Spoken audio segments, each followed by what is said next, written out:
श्री महाकाल। मंगल दोष क्या एक बहुत बड़ा दोष होता है? मांगलिक लोगों की शादी लेट होती है। क्या मांगलिक लोगों को मांगलिक से ही शादी करनी चाहिए? क्या मंगल दोष का उपाय बहुत ज़रूरी है? आज हम इन सभी बिंदुओं पर चर्चा करेंगे। सबसे पहले हम समझते हैं कि मंगल दोष कैसे होता है, मांगलिक कुंडली कैसे होती है। तो अगर आपकी कुंडली में पहले, चौथे, सातवें, आठवें या 12वें घर में मंगल होता है तो वह कुंडली मांगलिक होती है। लगभग ये मान के चलिए ना, देखिए ना कि आधे घरों में मंगल का होना मतलब एक नॉर्मल बात है। ये मैक्सिमम 50% लोगों की कुंडलियों में इस तरह का मंगल प्लेसमेंट होता ही है। अब मांगलिक लोगों की लेट शादी होने का कारण मांगलिक होना नहीं होता है।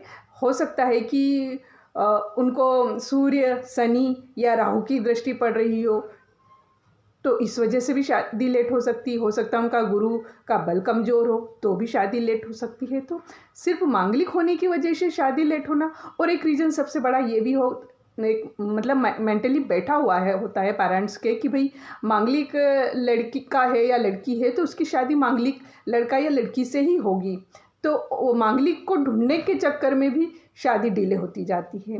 तो ये सारी रीज़न है, जबकि इसका कोई ज्योतिषी कारण नहीं है कि शादी मांगलिक होने की वजह से लेट होती है।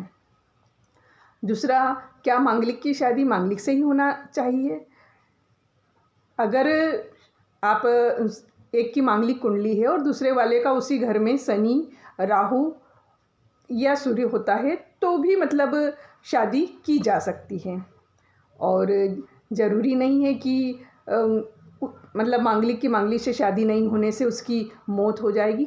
मौत का खाना 8वां होता है, उस 8वें भाव में मंगल होता है।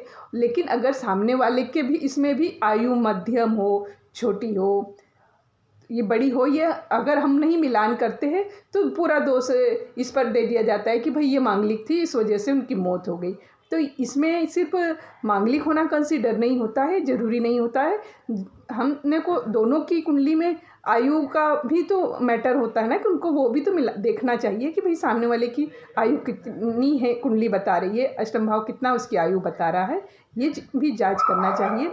दोष पूरा मांगलिक कुंडली होने पर नहीं देना चाहिए, क्योंकि 95% लोगों मतलब केस में ही ऐसा होता है कि मांगलिक कुंडली होने की वजह से मौत हुई है, बाकी रीज़न ये नहीं होता है। और क्या मांगलिक लोगों में बहुत ज़्यादा झगड़े होते हैं? हाँ, एक दोष ज़रूर होता है इनमें कि ये बहुत गुस्सैल होते हैं, नियंत्रण करने वाले होते हैं, कमांडिंग नेचर के होते हैं। और देखो, शादी एक कॉम्प्रोमाइज़ होता है। दो अलग अलग कल्चर के लोग, अलग अलग स्वभाव, अलग अलग व्यवहार वाले लोग जब एक साथ रहने लगते हैं, एक साथ मिलकर, तो बहुत सारी चीज़ों में टकराव होता है। और अगर वो लोग एक दूसरे के साथ कॉम्प्रोमाइज़ कर लेते हैं, समझौता करके लाइफ को आगे बढ़ाने का सोच लेते हैं, तो लाइफ स्मूथली सुखी वैवाहिक जीवन बिता सकते हैं। और अगर वो कंडीशन नहीं बनती है तो विवाह टूटने के या मतलब चांस इस तरह के बन पाते हैं। और अब एक चीज़ ये है कि इसके उपाय भी होते हैं। अगर आपकी मंगल फिर मित्र भावों की दृष्टि पड़ रही है तो आपको मतलब मंगल के ये उपाय करना चाहिए कि हनुमान की आराधना कर सकते हैं आप। और आपको एक चीज़ का ज़रूर ध्यान रखना चाहिए कि नशे और मांसाहार से बचें, क्योंकि हनुमान जी इन चीज़ों, मंगल के जो मेन देव है हनुमान जी, वो इन चीज़ों से बहुत परे होते हैं। और अगर हमको मंगल की ऊर्जा का सही उपयोग लेना है तो हमको ये चीज़ों से बचना चाहिए। और अगर इस पर दुश्मन ग्रहों की दृष्टि पड़ रही है तो उस दौरान हमको कुछ लाल चीज़ों का दान कर देना चाहिए। तो वो एक ये रेमेडी की वजह से मंगल का समन हो जाता है।